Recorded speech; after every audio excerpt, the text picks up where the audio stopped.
Welcome back to the Confused Gentleman podcast, episode 6. It's me, Christian, with Kip and WD, and today we're confused about if tipping is morally obligating or if it's choice, and also, am I Jiu Jitsu master after one class? Let's talk about it, guys. I had some 6'5" man throw me around a mat for an hour, and then I got even more humbled when I wrote about it. So there it is. He was a purple belt. He was a purple belt. Next week. On Mondays. Remember when I tried Jiu Jitsu? Don't do that, people. Because I had a message from God told me that was a dumb idea.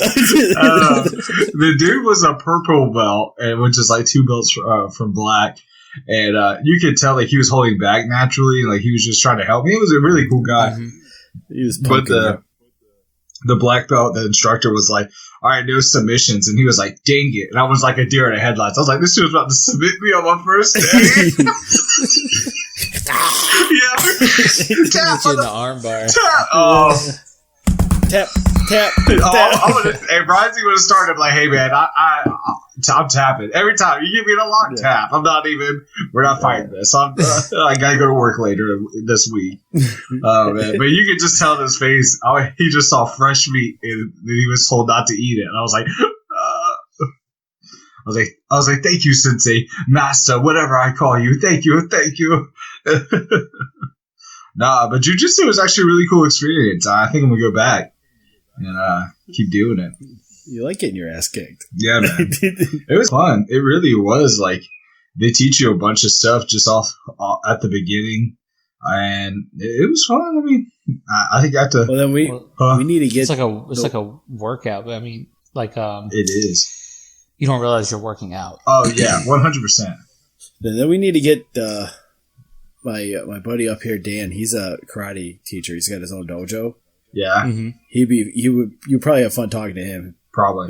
About your one jiu-jitsu experience. Dude, well, the instructor kept saying, hey, man, do you have any questions? I was like, dude, I have so many questions. I don't even know how to ask them. So, like, let's just keep rolling and, like, you just tell me what I'm doing wrong. You know? I was just it was like every, 15 minutes. You got any questions? Yes. Can I ask them? No. I don't even know what I'm doing enough to ask you what I'm doing. You know? Like, I'm just going to roll around on this mat and get slammed a few times. And say yay. Like, yeah, but going to your point, Dubs, dude, workout without even realizing it, my bald head was sweating everywhere. Like, just slides right off the mat. Man. Because we were doing a closed guard, so you lay on your back, and you do it, and the other person's trying to break your guard while you're laying there. And literally, my bald head, it was a giant circle on the mat of just sweat. Like, you could tell where I, started my closed guard. It was fantastic. And I felt so bad. And because every time I got up, we got up to get water, I looked back and it was like a dot there, a dot there, a dot back there, a dot back there. And I was like, wow, I took up this whole quarter of the mat, just sweating everywhere. Oh, man. But your partner still has perfect hair and hasn't broken a sweat. Oh, dude was like a champ, man. He sweated some too. But there were a few times I sweated in his face and I was like, I literally was like, dude, I'm sorry. I was like, dude, my bad. He was like, it happens every day. Like, it was like nothing for him. I was like, this dude's beat me up and I feel bad for him because I just sweated on him. I was like, dude, my bad. You go back to beating me up now. Forgive me. But I liked it. I really did enjoy it. Good. I'm actually, gonna not buy the new Xbox right away so I can do it some more. I never told you weren't gonna do that. I'm gonna get the Xbox and the PS5. Wasn't that you that said that? I said I wanted to, yeah. I thought you said you were going to. We were like, yeah, no, that's not gonna happen. I make so much money. I make so much money. I'm only hourly. It has nothing about the money you make. If you haven't picked up on that. It's not how much money you make. Oh, I know. It's because you're not a single guy living by yourself. That's fair. You're not. I don't think your spouse would appreciate you putting $1,000 down on 2 gaming systems when you have one that works perfectly fine and all your other friends still have the old Xbox. Well, and I think I talked Tristan out of it. because I told him that I was going to do jiu-jitsu and just like wait till mine died and then get it. And I didn't mean to talk about it, but I even helped him get to the pre-order screen, and then he kind of dipped out at the last minute, decided not to. But then later on tonight, he was like, yeah, I went back on. I decided to get it, and they're all sold out. I was like, yes. Like, they were going to sell out in like moments. I have no plan on getting it until it's a must. Yeah, I agree. I'm just going to stick with reliable. Well, I mean, hell, I had the original Xbox One for 10 years, 11 years. Right. I mean, I didn't have this one. I didn't have this one in Georgia. Yeah. I got this one about 3 years ago. I think my TV's slowly going out. So I think I'll buy a TV before I'll buy that. That's a better option, I think. TV makes a world of difference. Oh. Get you a smart TV. My TV is smart. Might help you play better. It's like, it was like 3 years ago I got it. So it was like, it's 4K, it's smart. It was like it was new back 3 years ago? Yeah. Things change. It was the new. Hey guys, I got one of those curved TVs that died out about 6 years ago. Do you really? No. I was trying to make a joke on you. Apparently it didn't work. It didn't. We can just move on. I was surprised. Dude, no. So many people come in. That's why I said so many people in my store come in. They were like, oh, I have that curved TV. Do y'all have any more? I was like, no. We don't sell those. So, like, you have to go straight to Samsung to get them. Because, I mean, they don't ever put that and those 3D TVs. Those two things just bombed. They have curved TVs at Costco. Oh, so have they? Fun fact: they're building. I saw one the other day. Really, they're building a Costco in Hiram. Just like we're expecting a drop off from TV sales because they're coming in. Well, it makes sense. And I was like, "Gotta be competitive." Yeah. And I said, so how do we combat that? And they said, have better customer service. And it was like, no, it's have cheaper product. Well, that's not. It has nothing to do with customer service. Zero. I need you to go tell my CEO that. Well, tell him just to look at reality. I could buy a TV on Amazon. I could buy a TV on Amazon, the same one that I can shop at Costco, at Best Buy, Walmart, whatever, and have it delivered to me. It has nothing to do with customer service. It's all about price point and warranty issues. If that TV breaks in 6 months, I can take it back to Costco and get a new one. Well, that's how we are. But they changed it. Fun fact. They changed it so we have warranties ourselves, and then you have like the manufacturer warranty. What? That I know you got the two different ones, but like legit Costco, you could throw a hammer through it and they'll take it back. Right. We don't do that. We're not like that. But what I was getting at was like in the whole year. What? Joe's doing that with a PlayStation right now. Is he really? He bought a PlayStation from Costco knowing he has like a year to take it back. He's going to take it back because he can. Just to get a new one? He's got a long time rental. I don't know. But oh my God. That's crazy. Yeah, it is in retail, in those big box stores, customer service don't mean a damn thing in my opinion. Not a damn thing. Because you know what I've been coaching on for the last month and a half? Stupid customer service? Yes. Yeah. Yes. And it's nice. All right, cool. I go in a bind. I get greeted by someone. You need help, whatever. That's, great. But 90% of the customers that come in know what they're looking for in the first place. They've already done their research. So your customer service needs to be relying on, hey, do you have XYZ? Yeah, come with me. I'll get it for you. Oh, very little do you need to have. Do you need to know how bad is that? How bad is that right now, though? Right? Like, do you have it? No. Like, we don't have jack squat. Well, okay, but I mean, there's nothing you can do about it outside of saying I can put one on order for you. Oh, really? Okay. I mean, customer service is only important in the service industry. Dude, I'll tell you what. I wish, Kit, that people were as sensible as that. Because I have people come to the store all the time where I'm like, I don't have that, and they're like, "Fuck you, it's your fault." Are they primarily over 50 years old? There's those, yeah, basically. Okay, the younger crowds don't care because they've done all their research online before they even go into the store. Right. And it's no different in my field. Everyone's done research before they even see me, so they think they know the answers, and there's a total completely flip. WD probably experienced it too in the restaurant business.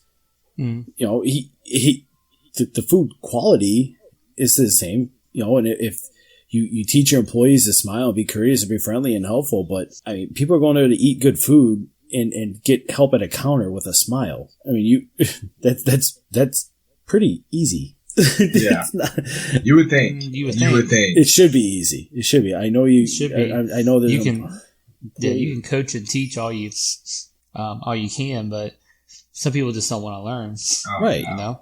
Right. And that's the reality of it, and especially when you're in the fast food industry, it's even worse. I mean, sit down service is a lot better, but I wouldn't even consider you fast. Well, there's a difference. No, I wasn't saying that. I wasn't saying me specifically, but I'm just saying in general, fast food, because I've experienced that before in my career. And that's no bueno.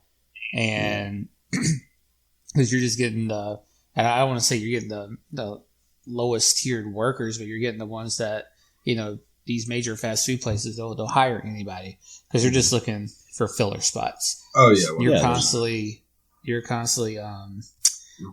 interviews and hiring on the spot and training. It's a revolving door of employees. It's a huge turnover. Yeah. But then when you get into a QSR like mine, a quick service restaurant, it's a little bit different. It's a little bit, you think of Chick-fil-A as a QSR, not necessarily fast food. It's a little bit more upscale, a little bit more customer service friendly.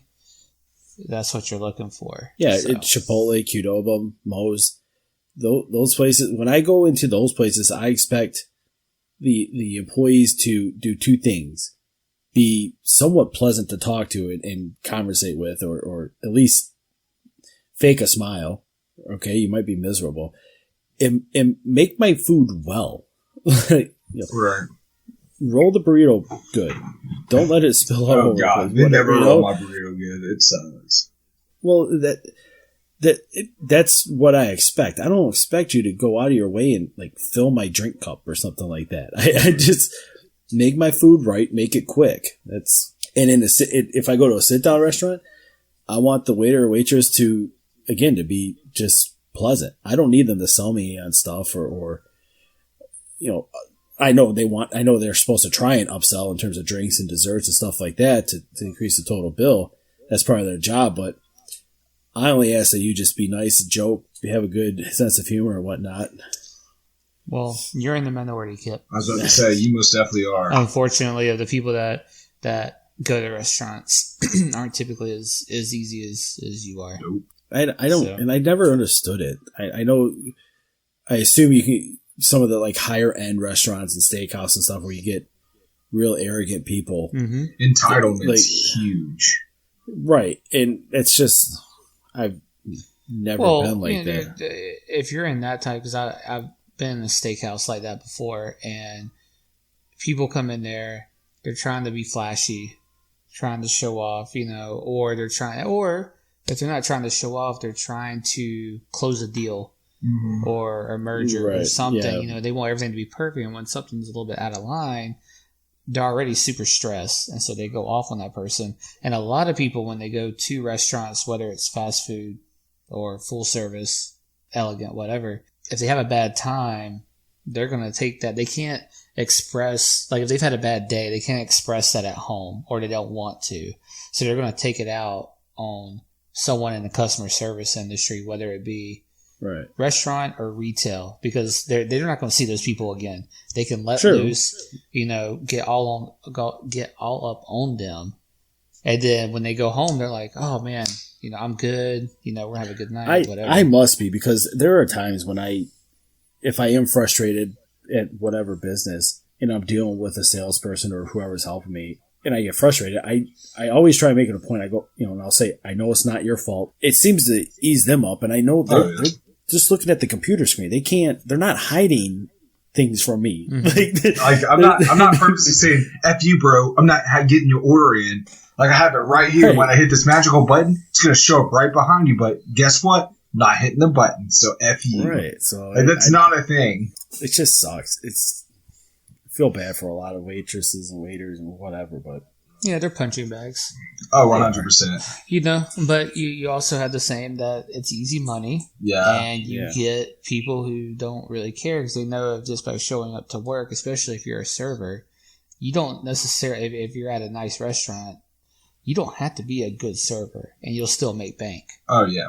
Yeah. Well, you're going to get in trouble and you're going to eventually lose that job. Yeah. But for a while, you're going to be like, oh, I'm coasting. I don't have to do anything. Let's go down this road, because I know you and I have had this conversation, but why do restaurants refuse to allow waiters or waitresses to keep their own tips? Why must they be shared? They're not. What are you talking? That's a choice per restaurant. Okay. The tip sharing is something that is like the restaurant group I work for right now. We do tip share because what we do is, being a QSR, the cashier is taking the food order at the front, and then the kitchen makes it. Everyone's splitting it. But if you're an actual server, unless you're referencing, they have to split it with the bartender, with the busboy. Well, things like both that. ways. Both ways. I, for one, I wish restaurants would make it clear in the menu on the screen, our waiter or waitresses don't share tips, or they do share tips. I wish that would be something restaurants did. Because would that affect how you tipped? Yes. I'm a horrible tipper. I hate tipping in the first place. I think tipping should be outlawed across the board. Right. And I understand why restaurant business tips, because of the food costs and this. I understand the economics of it. But as far as like tipping a valet, or tipping a caddy, or tipping a coat check guy, or tipping this, that, I can't stand it. I hate tipping. I think tipping is the dumbest idea out there. WD, what do you think, man? Like, coming from someone who's worked, what if we got rid of tipping?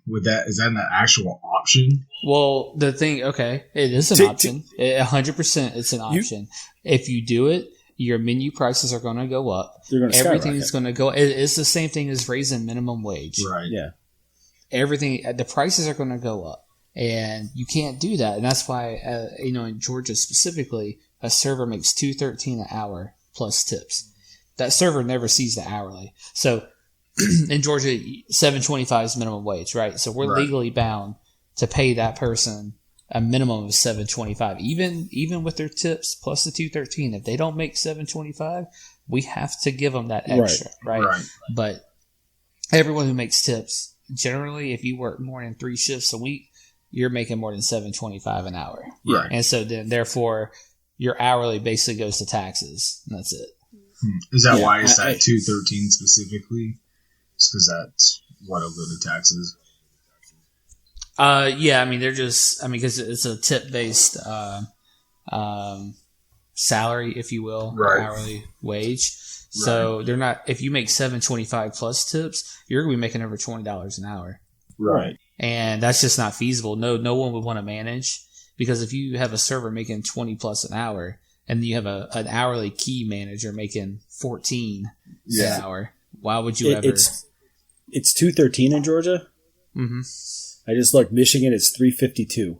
Yeah, California is higher. Yeah, I think California has the highest. Our minimum wage is $9.25.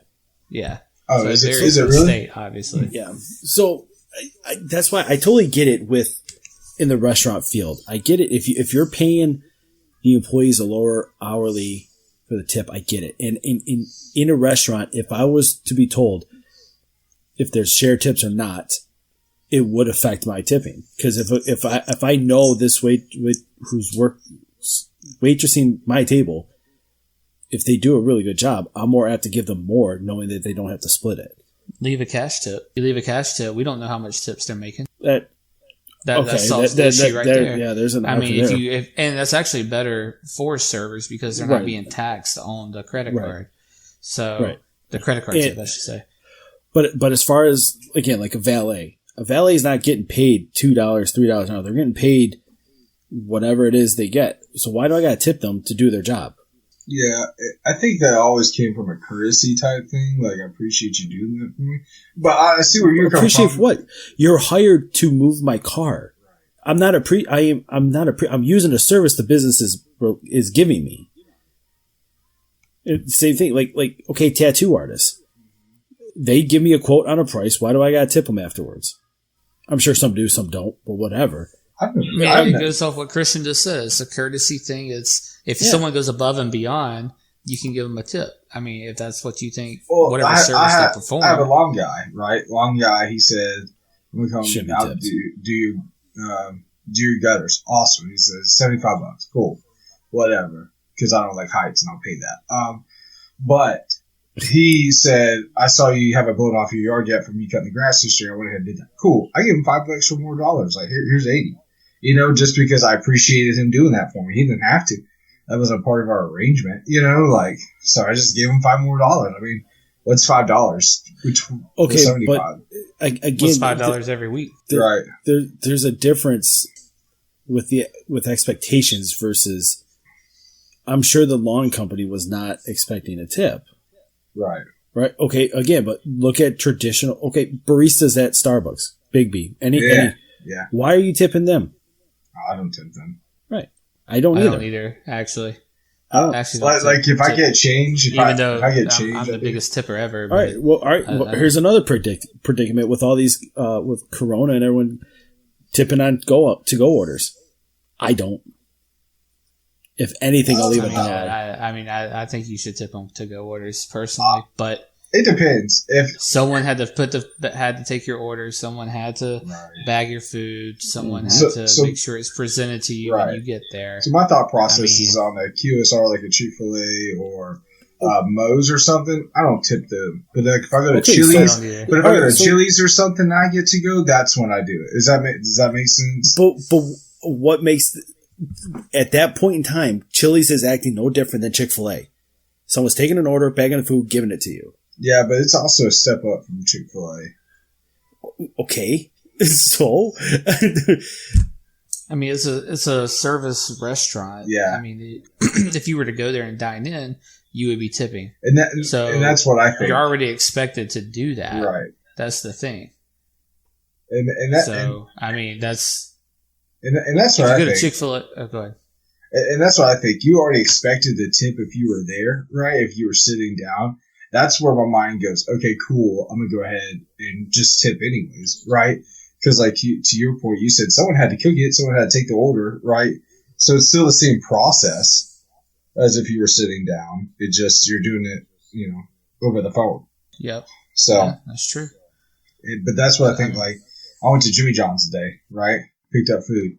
Didn't tip them. Like, because they would have brought it to me. You know what I mean? Like, it's just what is it, QSR? Is that what you call it?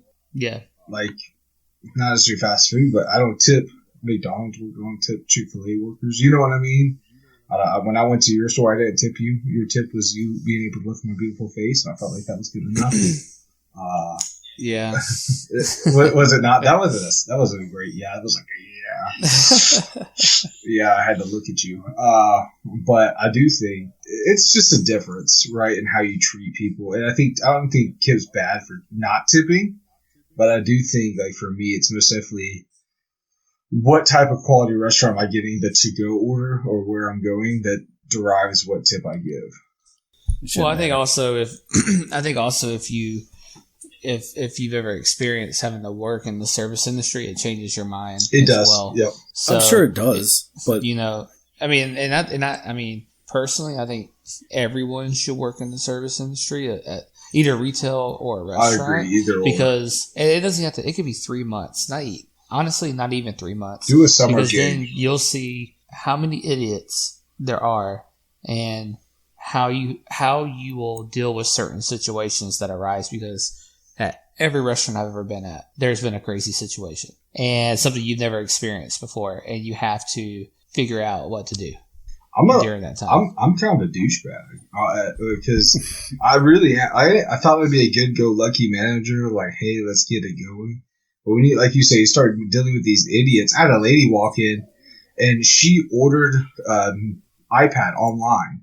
So, like, online orders, like, those have nothing to do with me. I don't like the warehouses. Like, when you order something, it comes from a warehouse. Does that make sense? And she ordered the iPad across the street somehow, and she came in and said, "I'm not leaving without an iPad." And I was like, "Well, ma'am, we close at 6.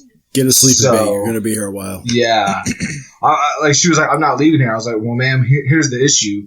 And I went through the whole thing. You order online. She said, "Well, I'm not leaving." I said, "Ma'am," like I got really blunt. I was like, "Ma'am, we don't have an iPad here for you. You can either call corporate or you can leave."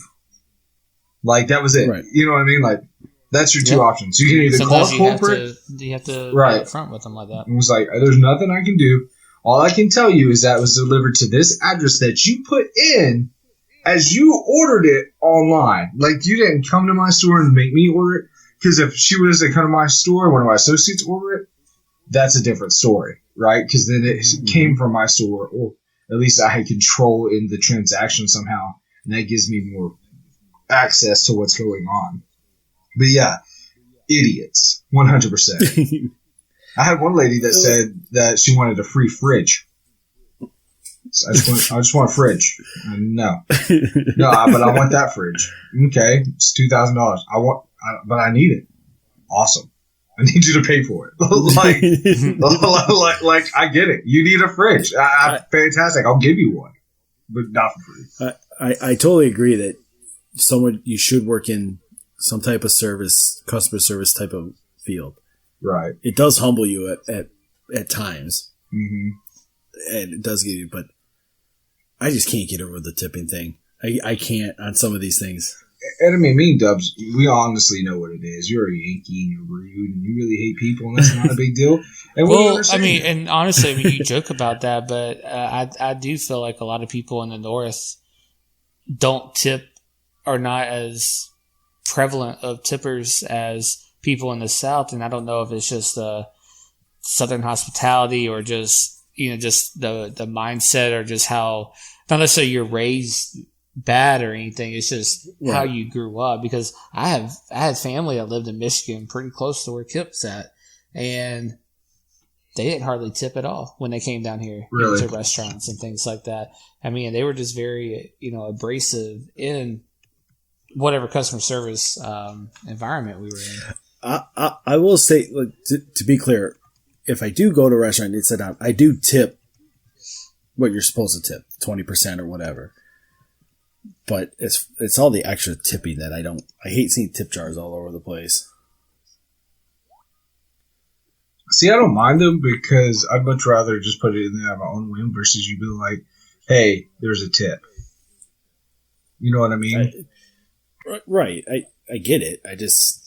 Do you have a problem with going to a place that you wouldn't necessarily expect the tip? I assume you would have a problem with this, but that you wouldn't necessarily expect the tip, but you see either A, a jar, or B, when you get your receipt, you see, oh, hey, will you fill this out, and sign it? How do you feel about that? Wait, say that again.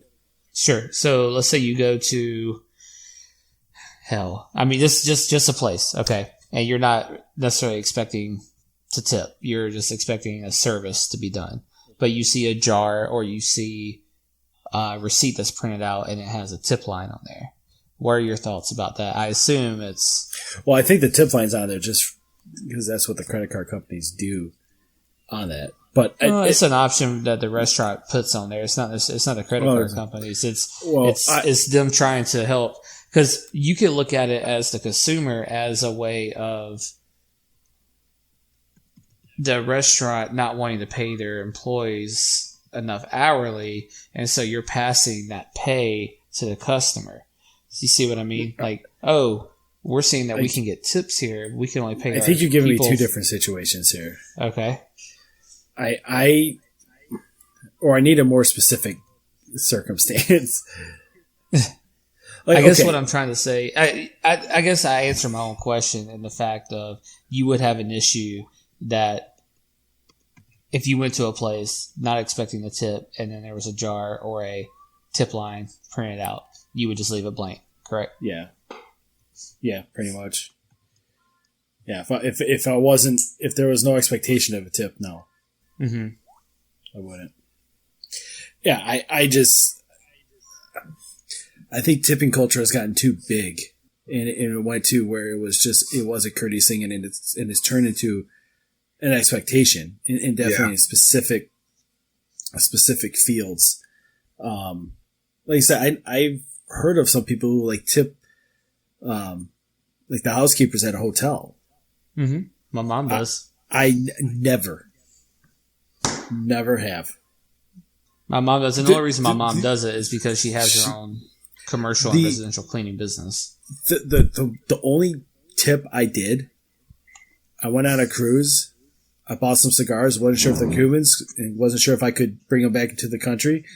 So I left them on the boat for them to give to split up among the workers that they wanted. That's the most I did, but that was because I was scared to bring them into the country if I would have gotten caught. That's great. Well, yeah, man. I think those are interesting thoughts. Something random, tipping, right? I think we all have different mindsets on that. Any closing thoughts on that? Anything y'all want to add? I mean, just in general, I think people who are in the hospitality industry or retail have a different mindset on tipping specifically than people who have not been in there or maybe just from the area that you live in too. It could be. Like I said, I don't want to be painted as a bad guy. I don't think that's what this is about. But it's to tip at the restaurant when you sit down as a server. I do that, and I think everybody should. If you stiff someone and leave them $1 on a $50 tab, you're just an asshole. But I do wish a restaurant would make it clear if their tips are shared or not. And I do think that would increase the customer service as well in terms of a server. If the servers know you keep 100% of the tips you make, do you think that should increase how they work? No, they're not going to share. I wonder if that changes from restaurant to restaurant. Like, I'd be curious if they did that statewide. Like if Iowa says all of a sudden all our restaurants you can't share tips anymore. Servers make 100. I wonder if you were to compare that to other states. It'd be an interesting experiment, I think. Yeah, for sure. But no, to close it out, I think tip when appropriate, but it's gotten too big on a lot of different service industries and things that you do. And there's an expectation. Yeah, the expectation, and I don't agree. I'm not going to tip you for doing your job, knowing that you are getting paid. Well, that would be a different topic, but just to close out on what you said, it's almost an entitlement issue and expectation. This is how our society is right now, with everything in general about it. So exactly. Yeah. Unfortunately. So since we're in the talking about the retail and the grocery restaurant industry and all that, I have a little dub nugget here for you if you guys are ready. Can't wait. So for some reason I try to find these dub nuggets about legality of things, like you can't die in Norway and stuff like that. So but this one it's illegal. Then this is in France. It's illegal for supermarkets to waste food. Supermarkets must either compost it or donate unsold or nearly expired goods to charity, which I think is a great idea. That's fantastic. When I worked at Starbucks, even the expiration dates, if they weren't, if the product wasn't expired, we still would have to rotate them out. And we actually had a local bread lady come the next day, and we'd bag them up for her, and she would take them to, I think it was her church or a local food bank, a bunch of Danishes and bacon Gouda sandwiches, stuff like that. Yeah, we did the same thing at my church when I was in Statesboro. We did the same thing with our ministry. So one of our buddies used to work at one of the local coffee shops, and he would just come at the meetings with 2 trash bags full of bread, and we're like, yes. And we're broke college students, so we'd eat them and then we'd go give it. Yeah. Well, that's awesome, guys. Well, I appreciate it, guys. Thank y'all for talking about tipping and the things that just come out of our heads. I think that's awesome.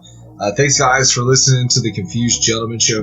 Go ahead and like us and subscribe. Share our podcast with your community. Let us know what you think. Comment, and we'll see you next time. See ya.